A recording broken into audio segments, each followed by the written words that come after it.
Epilogue.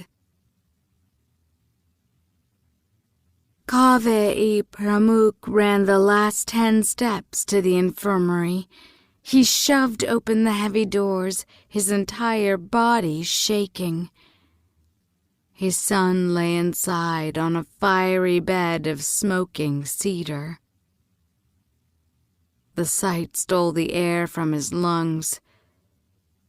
Forbidden care until Kaveh, in the words of the king, sorted out what was going on with your traitorous tribe of fire-worshipping fanatics.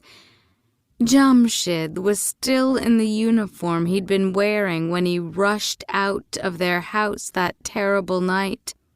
His white waist-strap now entirely black with blood. He lay twisted on his side, his body contorted and held up by pillows to avoid pressure on the arrow wounds in his back. A thin layer of ash covered his skin, dotting his black hair. Though his chest rose and fell in the flickering light of the infirmary's wall torches, the rest of his body was still, too still. But not alone.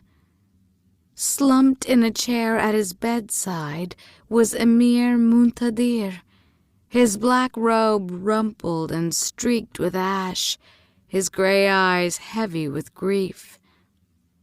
One of Jamshid's unmoving hands was between his own. Kaveh approached, and the emir startled. "Grand Vizier."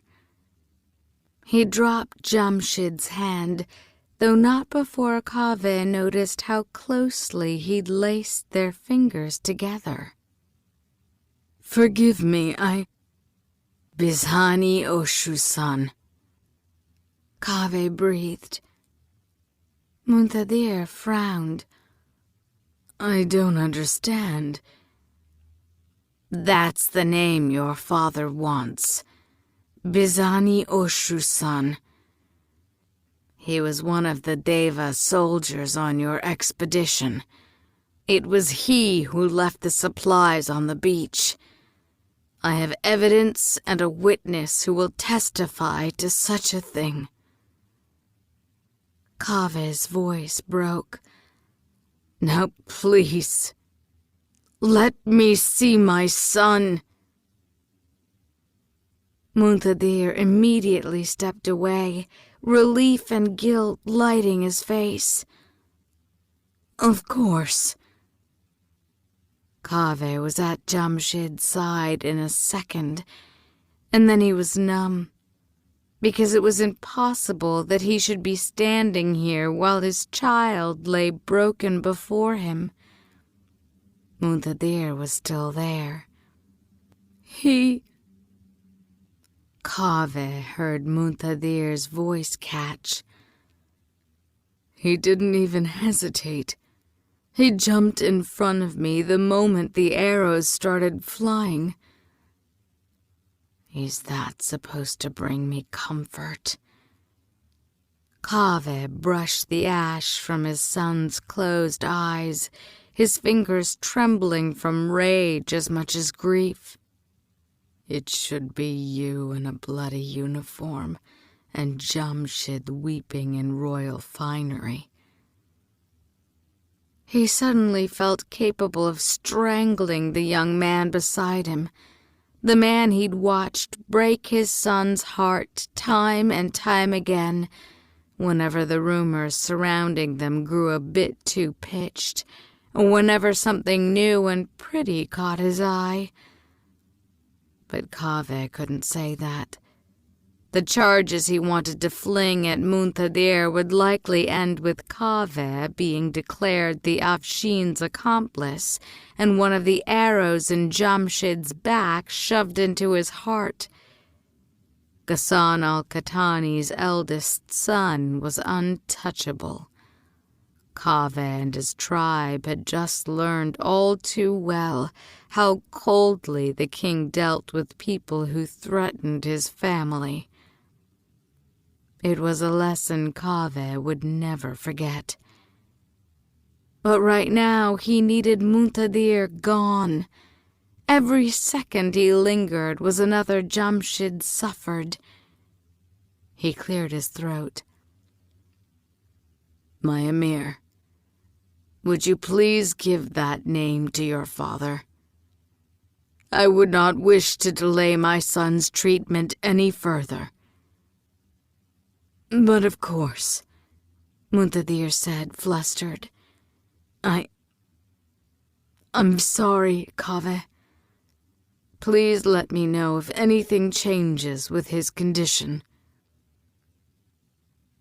Oh, I suspect you'll know.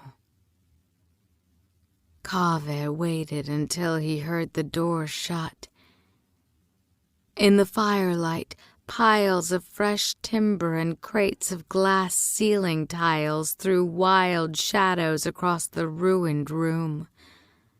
Nahri's patients had been moved while the infirmary was under repair, and she was safely away in a meeting with the priests at the grand temple that Kaveh knew would go long. He'd chosen the time deliberately. He didn't want to implicate her in what he was about to do. From his belt, he pulled free a small iron blade. It was more scalpel than knife, its handle wrapped in layers of protective linen. Kaveh cut a careful slit in Jamshid's bloody tunic, ripping a gash large enough to reveal the small black tattoo that marked the inside of his son's left shoulder blade. At first appearance, the tattoo was unremarkable. 3 swirling glyphs, their lines stark and unadorned. Plenty of Deva men, especially in Zariaspa, the Pramukh's wild corner of Devasthana, still partook in the old tradition of marking their skin with the proud symbols of their lineage and caste. A way to honor their heritage, it was one part superstition, one part fashion. The pictograms themselves so ancient that no one could really decipher them. Beloved but useless. Jamshid's tattoo was not useless. It had been burned into his skin by his mother just hours after his birth, and for years had been the surest safeguard of his life, of his anonymity. Now it was killing him. Please, Creator, I beg you, let this work.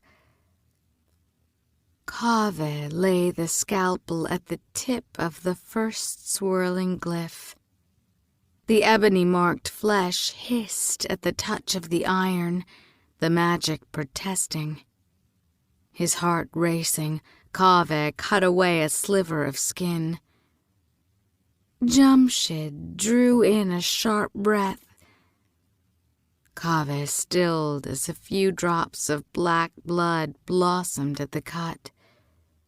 They dripped away, and then the skin below stitched itself back together. "What do you think you're doing?" a woman's voice behind him demanded. Nasreen. She was at Kaveh's side in seconds, pushing him away from Jamshid and pulling the torn flaps of his uniform back over the tattoo. "Have you lost your mind?" Kaveh shook his head, his eyes welling with tears. "I can't let him suffer like this." "And revealing him will end that suffering?" Nasreen's eyes scanned the dark room. "Kaveh," she warned in a low whisper. "We have no idea what will happen if you remove that mark. His body has never healed itself. There's been an arrow lodged in his spine for a week. There's no telling how the magic might respond to such an injury. You could kill him. He could die if I don't. Kaveh wiped his eyes with his other hand. He's not your child. You don't understand. I have to do something. He's not going to die, Nasreen assured him. He's endured this long. She pressed down on Kaveh's wrist, lowering the knife. They're not like us, Kaveh, she said softly. He has his mother's blood. He'll survive this. But if you remove that mark, if he heals on his own... She shook her head. Ghassan will have him tortured for information. He'll never believe his innocence. The Khatanis will rip through our tribe for answers. There will be soldiers tearing through every grassy knoll, every home in Devastana. Her eyes flashed. You will destroy everything that we've worked for. It's already gone, Kaveh argued, his voice bitter. The Afshin is dead. Banu Nahri will have a Khatani baby in her belly in a year, and we've not even heard from... Nasreen took the knife from his hand and replaced it with something hard and small. It stung his palm. Iron, he realized, as he held it up in the light to examine it. A ring. A battered iron ring with an emerald that shone as if it were on fire. Kaveh immediately closed his fingers over the ring. It scorched his skin. By the Creator, he breathed. How did you... She shook her head. Don't ask. But don't despair. We need you, Kaveh. She nodded at Jamshid. He needs you. You need to get back into Ghassan's good graces, to make him trust you enough that you can return to Zariaspa. He gripped the Afshin's ring as it grew hotter. Thada tried to kill my son, Nasreen. His voice cracked. Your son was on the wrong side. Kaveh flinched, and Nasreen continued. He won't be again. We'll make sure of it. She sighed. Did you find someone to take the blame for the supplies? He offered a mute nod. Bizani Oshru-san. He asked only that we make arrangements for his parents. Kaveh cleared his throat. He understood that he was not to be taken alive. Nasreen's face was somber. May the Creator reward his sacrifice. There was silence between them. Jamshid stirred in his sleep, the motion threatening to upend Kaveh all over again. But it was also the reminder he needed, for there was still a way to save his son, and for that Kaveh would do anything. He'd grovel before the king, cross the world, face the Ifrit. He'd burn down Daevabad itself. The ring seemed to pulse in Kaveh's hand, a thing alive with a beating heart. Does Nahri know? He asked softly, raising his hand. About this, I mean. Nasreen shook her head. No. A protective edge entered her voice. She has enough to worry about right now.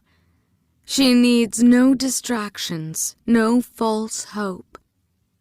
And truthfully, she's safest not knowing. If we're caught, her innocence might be her only defense. Kaveh nodded again, but he was tired of being on the defensive.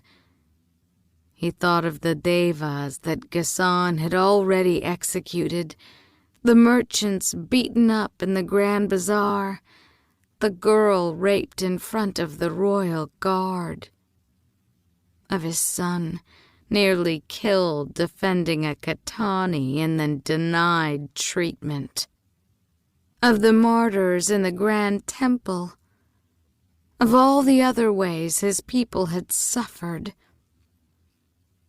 Kaveh was tired of bowing to the Katanis. A small flicker of defiance bloomed in his chest, the first he'd felt in a long time. His next question came out in a desperate whisper. If I can get the ring to her, do you really think she can bring him back? Nasreen gazed at Jamshid. Her eyes were filled with the type of quiet awe most Devas felt in the presence of one of their Nahids. Yes, she said firmly. Reverently. I think Manaiza can do anything.